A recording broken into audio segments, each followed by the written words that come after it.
안녕 아이들. 자, 오늘은 수업 시간에 예고했던 대로 이제부터 원격 수업을 좀 동아시아사 전반적인 내용을 정리하는 시간을 갖도록 하려고 하는데요. 그래서 선생님이 준비한 요약본입니다. 그래서 한 장으로 보는 동아시아사, 한 장 동아시아사라고 할 수 있고요. 아직 표지는 안 나눠줬는데 표지는 향후에 나눠주도록 할게요. 자, 먼저 처음 받았던 페이지는 기원 후 각국 왕조의 변천은 여러분들이 보고 있으면 참고하기 좋을 것 같아서 선생님이 정리를 해봤습니다. 그래서 유목민족부터 시작해서 중국, 한국, 일본, 그리고 베트남까지 20세기까지의 지금 왕조의 변화를 볼 수 있으니까 한번 보시면 좋을 것 같고, 다른 부분을 보다가도 관련된 내용이 나오면 이 시기가 어떤 시기지? 10세기는 언제였지? 라고 보면 예를 들면 송나라, 고려, 그리고 일본의 헤이안 시대, 베트남의 응호 왕조 시대구나. 14세기는 언제였지? 중국의 명나라, 조선, 일본의 무로마치 막부, 그리고 베트남이 이어지는 시기였구나. 이렇게 볼 수 있도록 하면 좋을 것 같습니다. 자, 그래서 오늘 볼 내용은 자연환경과 선사문화라고 하는 단원이고, 원래는 중간중간에 내용을 좀 지워놓고 할까 하다가 그렇게 할 경우에 여러분들이 좀 파악하는데 어려움이 있을까봐 내용을 지우지 않고 다 넣어놨습니다. 그래서 하나하나 볼 수 있도록 하겠습니다. 자, 먼저 동아시아의 자연환경을 보면 동아시아는 동쪽 끝에 있는 나라는 일본부터 시작해서 베트남,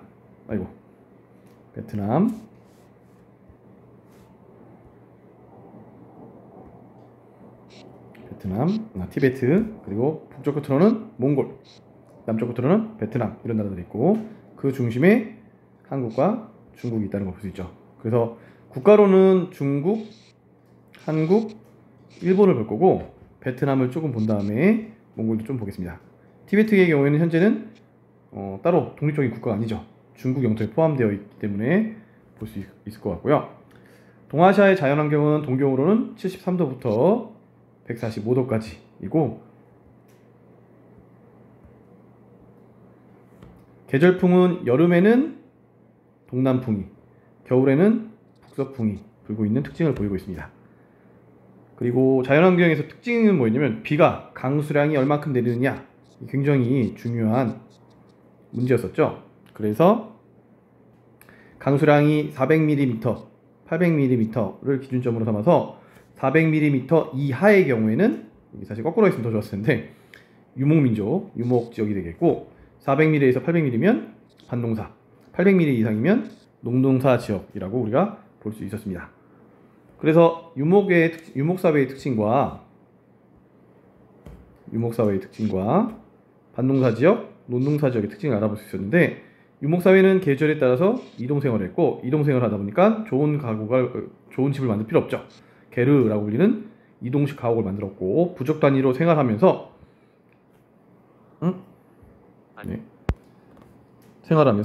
부족장의 권한이 막강하다라는 것이 특징이었습니다. 왕권은 반면에 다음과 같은 내용을 찾았습니다. 왕권은 반면에 왕권은 약하다 라는 특징이었고, 선생님이 처음으로 하는 거라서 아직 익숙하지 않아요. 실수가 많습니다. 반농사의 경우에는 기원전 8000년경에 어디부터? 황허강 유역부터 시작됐고, 논농사의 경우에는 기원전 6000년경 양쯔강 유역에서부터 시작됐다라고 하는 특징을 보이고 있습니다. 자, 그래서 자연환경은 가볍게 보시면 되겠고, 이제 본격적으로 선사시대부터 들어가게 되는데, 선사시대는 크게 구석기 시대와 신석기 시대로 나눠볼 수 있고, 구석기 시대는 기원전 20만 년경부터 시작됐는데 연도가 더 올라갈 수도 있다고 그랬어요. 그래서 연도 자체가 크게 중요하지는 않을 수 있습니다. 중국의 시어우드나 베이징, 이곳이 특징이고, 우리나라에서는 평양에 있는 상원, 검은모로 동굴이나 연천, 전곡리가 특징이었습니다. 그러다 기원전 4만 년경에 호모사피엔스라고 하는 현생 인류가 등장했고, 이런 현생 인류가 등장한 지역은 중국 저우커우댐 또는 한국 석정이나 청원군이 있는데, 아직 이때까지는 빙하기였기 때문에 대륙에서부터 일본 열도까지 연결이 되어 있었다라는 특징을 가지고 있었어요. 이 당시 많이 쓰던 도구는 뗀석기였죠. 뗀석기의 특징, 주먹도끼와 승배찌르기였고, 후기 구석기 시대로 가면서 자그마한 도끼, 잔석기도 사용했고, 집으로는 동굴, 그림이 그려져 있었고 막집이 있었다라고 했습니다. 반면 신석기 시대가 시작되면서 작은 동물, 바로 사슴과 멧돼지들이 많이 등장하게 됐고, 그리고 활과 화살이 사용됐고, 신석기니까 간석기를 사용했는데 간석기 대표는 갈돌과 갈판이었죠. 하지만 무엇보다도 신석기 시대를 상징하는 도구는 토기입니다. 토기. 그래서 토기를 중심으로 우리가 동아시아의 신석기 시대를 바라보는 것이 굉장히 중요한 내용이었어요. 그래서 토기를 잘 봐야 된다. 농업을 했던 시기고, 그래서 우리가 신석기 혁명이라고도 부르고 있죠. 움집 시족으로 이용했고, 옷감을 직접 만들기도 했습니다. 옷을 만드는, 그물을 만드는 내용도 신석기 시대에 볼 수 있었고, 샤머니즘이나 애니미즘과 같은 원시적인 종교가 등장했던 시점이기도 했어요. 자, 그러면서 우리가 강을 반드시 알아야 된다라고 했었는데, 자, 동아시아 지역을 좀 그려보면,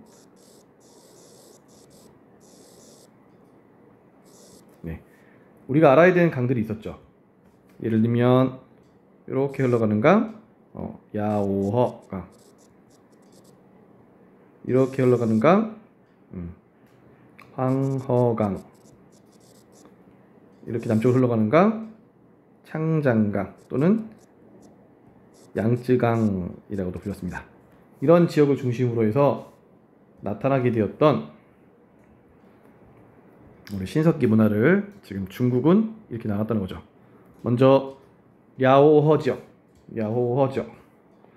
랴오 지역은 홍산 지역에서 토기가 처음 발견됐기 때문에 홍산 문화라고 불렀고, 여기서 발견됐던 대표적인 유물을 보면 기양무늬의 토기, 용 모양의 옷기, 그리고 여신상 있었습니다. 지금 잘 기억이 안 난다면 교과서 24, 25쪽을 펼쳐보면 25쪽에 이 홍산 문화가 나와 있을 거예요. 황허는 중류와 하류로 나눠볼 수 있는데, 황허강 중류와 하류는 훗날 다시 룽산 문화로 합쳐지는 모습을 봤습니다. 황허강 중류에 있는 문화는 양사오 문화였고, 홍도와 채도 있는데요. 양사오 문화는 대표적인 토기가 있었어요. 인면허 무늬 또는 물고기 무늬 토기가 있었는데, 교과서 24쪽 보면 볼 수 있고요. 황허강 하류 문화는 다원커우 문화, 다원커우 토기는 우리가 교과서 25쪽 보면 동물 모양의 홍도, 동물 모양의 토기를 볼 수 있습니다. 이게 다원커우였고, 앞서 말했듯이 이 두 문화, 황허강 중류와 하류에 있는 양사오 문화와 다원커우 문화가 합쳐져서 룽산 문화가 된다고 했었습니다. 룽산에 검은색 토기 있었어요. 흑도. 교과서 24쪽에서 다시 볼 수 있죠. 룽산 문화의 흑도도 한번 보시고, 이보다 특징적으로 훨씬 더 잘 드러나는 문화는 양쯔강 하류에서 나왔던 허무드 문화였습니다. 특징이 그림이 그려져 있었는데, 어떤 그림이냐면 벽시 그림이나 또는 돼지 그림이 있었고, 후기 신석기로 가면서 량주 문화로 변하는데 크게 주목하진 않았었어요, 우리가 일단. 자, 반면 한국 지역, 한국에서는 빗살무늬 토기 문화가 있었죠. 가볍게 넘기면 되겠고, 일본의 경우에는 조몬, 새끼줄 무늬 토기 있었습니다. 그리고 여성 모양의 토우도 선생님이 수업 시간에 보여줬어요. 자, 조몬 토기 다시 교과서 25쪽에 있는 토기 한번 볼 수 있도록 하시고, 베트남은 있는데 최근에 2015 개정 교육과정 되면서 베트남의 전근대사가 잘 나오지 않기 때문에 전근대사 내용을 뺐기 때문에 그냥 보기만 하세요. 풍옹엔 토기라는 게 있는데 이런 것이 있었다라고 보시면 되겠고, 청동기로 넘어가면 청동기의 특징은 뭐였냐면 사유재산과 계급이 발생한 것이 특징이었죠. 그래서 유목문화, 유목지역에서도 우리가 청동기 문화 나온다고 했는데, 역시 지금 교과서에 나와 있지 않지만 수업 시간에 선생님이 보여줬어요. 사슴돌이라고 해서 사슴무늬 뿔 모양의 문양이 그려져 있는 길다란 돌이나 판석미와 같은 것이 특징이었다라고 했었고, 중국 지역에서는 얼리터움 문화라고 하는 이제 문명과 같은 것들이 생겨났는데, 우리가 교과서 어디서 봤죠? 네, 30쪽을 보면, 교과서 30쪽을 보면 청동술전이 나와요. 청동술전. 얼리터움 문화, 아마도 하왕조일 것이다 라고 예측을 하고 있고, 그리고 이 하나라를 이어받은 나라가 상나라, 은허라고 하는 마지막 수도가 있었기 때문에 은나라라도 읽고 있는데, 교과서 30페이지 보면 이 상나라가 자랑하는 청동솥, 천하제일솥이라고 중국 아이들이 얘기하는 솥을 볼 수 있고, 중국 도시검도 역시 볼 수가 있습니다. 중국 도시검은 우리가 비파형 동검과 달리, 비파형 동검 뭐 이렇게 이렇게 생겼잖아요. 도시검은 길다랗게 이렇게 생긴 검을 볼 수 있을 거예요. 자, 한반도로 넘어오면 한반도는 독자적인 청동기 문화가 나타납니다. 한국사에서 나왔던 내용이죠. 그래서 비파형 동검도 있고요, 청동거울, 방울, 팔찌도 있고, 고인돌도 있고요, 그리고 반달 돌칼이 특징적이었습니다. 일본은 늦다고 했어요. 일본의 특징 중에 하나는 매우 늦다. 왜 늦냐? 지금 다른 나라의 청동기 문화는 기원전 2000년경 또는 기원전 1500년경부터는 이미 시작되고 있는데, 일본은 몹시 늦게 기원전 3세기경에 처음 등장해서 기원 후 3세기까지 이어집니다. 요 다음에는 일명 일본의 야마토 시대가 되면서 전방후원분이라고 하는 앞에는 전방, 앞에는 네모나코, 뒤에는 동그란 무덤이 있었잖아요. 그 무덤이 나타나는 야마토 시대가 될 거예요. 야마토 시대. 야마토.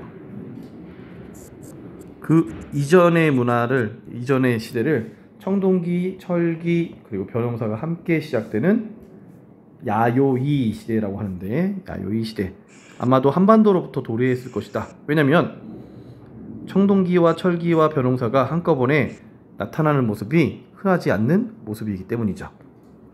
자, 그리고 이 당시를 상징하는 도구는 종이 있었어요. 제식을 지낼 때, 의례를 지낼 때 사용했던 도구, 의기용이었던 종 모양의 동탁이라는 도구 있었습니다. 동탁 한번 보시면 좋을 것 같고, 베트남은 청동북이 있는데, 앞서 얘기했던 대로 베트남 부분이 빠졌기 때문에 이 동선 문화라는 거 그냥 넘어가셔도 좋을 것 같습니다. 자, 그래서 오늘 우리가 처음에 배웠던 동아시아의 자연환경과 지금 선사문화를 한번 쭉 살펴봤는데, 이쪽 부분은 그냥 글로 봐서는 안 되고 무조건 사용됐던 유물, 유적을 함께 바라보면서 해야 된다는 점 여러분들 꼭 기억하시고, 우리가 처음 자연환경과 선사문화는 간단하게 볼 수 있는 내용이기 때문에 이 정도로만 하고, 다음 시간에는 국가의 성립과 발전, 바로 이쪽 부분, 이제 본격적으로 국가들이 등장하고 문명을 가진 역사가 등장하는 이 시기를 보도록 하겠습니다. 자, 그러면 여러분 수고 많았고 다음 시간에 또 만나겠습니다. 안녕.